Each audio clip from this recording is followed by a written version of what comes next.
आङो 14 नं चिरां दुवारनिफ्रायनो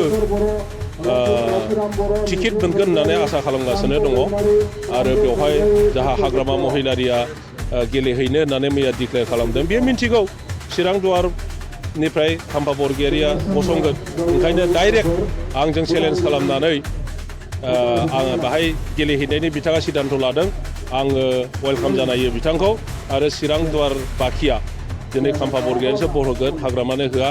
हाग्रामाया गोबां भटआव जेननानै राजनैतिक दलफोरनि गेजेराव जेब्ला गावस्रा गावस्रि जादों, बे समावबो बर'फ्रा खौसे खालामनो थाखाय बहुद सेस्था खालामबोदोंमोन।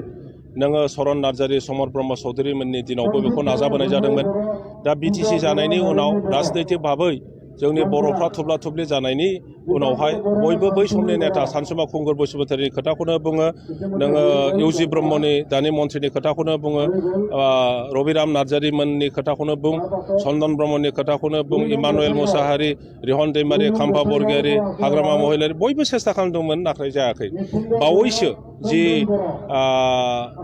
एबसुनि प्रेसिडेन्ट जाहा दिपेन बर' बिथाङा जेब्ला आह्वान जनायबाय जे इउपिपिएल आरो बिपिएफनि गेजेराव रायलायनानै ज' जानायनि रायलायनांगौ, दा बिपिएफनि जानानै आंनि दैदेननायावनो रायलायनाया जादोंमोन। नाथाय बेखौ जाहा बिपिएफनि आफादगिरि आरो आगोलनि चिफ हाग्रामा महिलारिया साबजानाय मोनाखै, बरन्स बियो बे रायलायनाया खाम्फा बरगयारिनि गावसिब जानो षड़यन्त्रसो खालामदों होननानै बुंदों। दा बेबायदियाव गोनो गोथो जानानै बे प्रक्रियाया टटेलि बन्द जानानै दं। दा गोदानै आरोबाव बर'फोरनि सरलथा आफादफ्रा ज' जानानै मोननै आफादखौबो खावलायदों जे रायलायनानै ज' जानायनि सुरु खालामनांगौ। दा बेखौ रावबो डिनाय खालामाखै। दा प्रमद बर'नि जि बुंनाय जों बेखौबो नुदों, दुलाराय बर' फरायसा आफादनि आफादगिरिनि बुंनायखौबो जों नुबाय, हाग्रामा महिलारि बिथांनि बुंनायखौबो जों खोनाबाय। दा हाग्रामा महिलारिया जेरैबायदि बुंगासिनो दङ, बे रोखोमब्लाथ' ज' जानायनि खोथाया गोजानाव, बिथाङा रायलायनायाव बाहागो लागोन ना लाया बेखौबो सन्देहजनक। बिभिन्न बक्तब्य, बिभिन्न मन्तब्य होनायखौ जों नुनो मोन्दों आरो बिसेसकै बिजेपिनि दैदेनगिरिफ्रा दा गासिबो सामबिधानिक बुस्थुफोर, आइननि खोथाफोर, दा बेफोरनि सायाव गोदानै रिभिजिट खालामनायनि निस्सय बिथांमोननाव सिन्ताधारा दं। रिभिजिट माने पुनर मा होनना बुङो बेखौ, माने सानफिननाय, माने ट्राइबेल बेल एन्ड ब्लक दङ। ट्राइबेल बेल एन्ड ब्लकआ ट्राइबेलफोरनि हा हुखौ रैखाथि होनायनि आयेन, दा बेखौनो बोखारफिननो निस्सय बिथांमोना सिन्था खालामदों।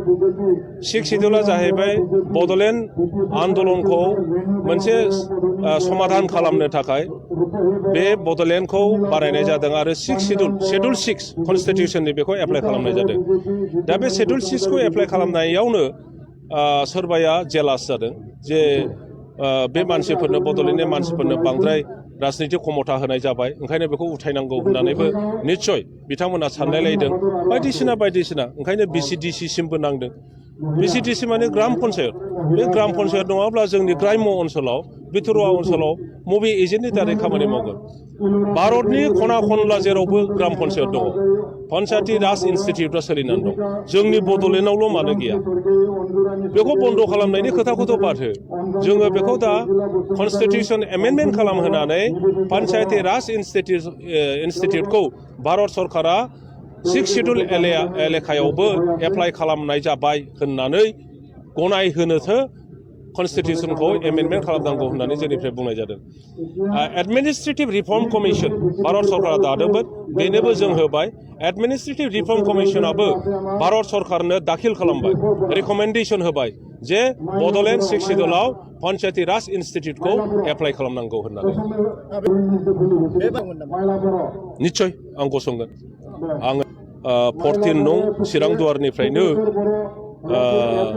टिकेट मोनगोन होननानै आसा खालामगासिनो दङ आरो बेवहाय जाहा हाग्रामा महिलारिया गेलेहैनो होननानै मैया डिक्लेयार खालामदों। बे मिन्थिगौ चिरां दुवारनिफ्राय खाम्फा बरगयारिया गसंगोन, ओंखायनो डाइरेक्ट आंजों चेलेन्ज खालामनानै आङो बाहाय गेलेहैनायनि बिथाङा सिद्धान्त लादों।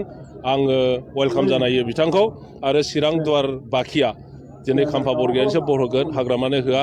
हाग्रामाया गोबां भटआव जेननानै थफ्ला थफ्लि लानानै गावनि जायगायाव खारलांफिननांगोन बेखौ नोंथांमोना बबे भाषाजों बुङो बे रायजो राजानि खोथासै खिन्थु बेयो इलेक्सना इजि नङा